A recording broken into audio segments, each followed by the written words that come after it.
Hi everybody, it's Honest John again. Now, during the Bush administration, our country lost its way. We began doing things that are absolutely illegal, immoral, and indefensible. Torture was one of these things. Not the only one, but certainly a very important one. And despite some efforts by the Bush administration to paint it as the acts of a few bad apples, remember that phrase? It became abundantly clear that this was our government's policy. The bad apples were sitting in the White House. It's not that Americans had never committed war crimes, but it had never been ordered by our president before.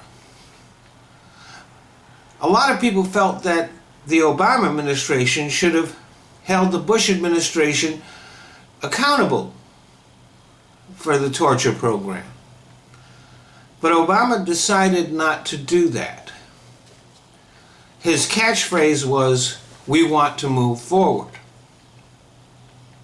Politically, it was probably the right decision. But morally, it was a failure.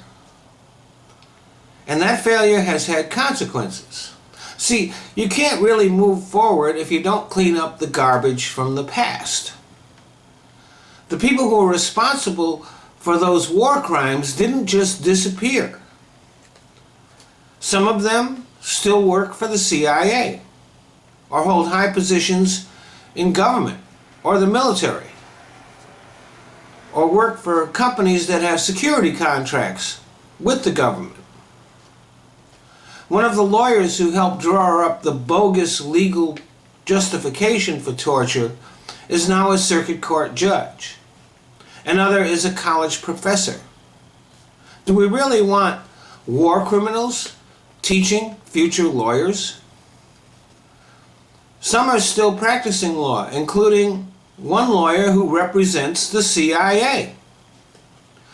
Dick Cheney and Donald Rumsfeld appear on television acting like some kind of experts and get treated with respect.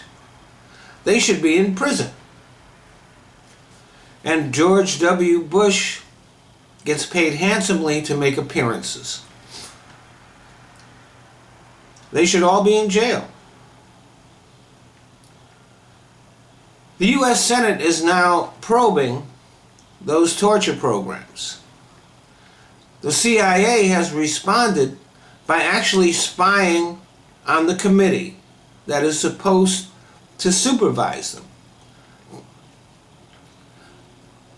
Now, they have even referred some Senate staffers to the Justice Department for prosecution.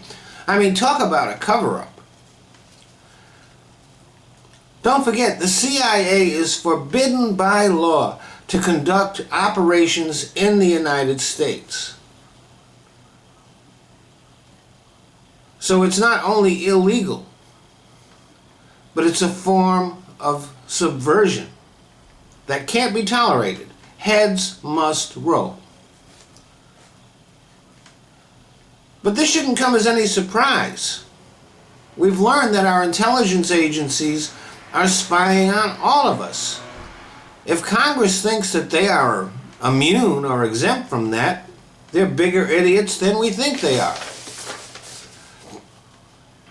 So here's the thing. People who will justify, order, or commit acts of torture are sociopaths.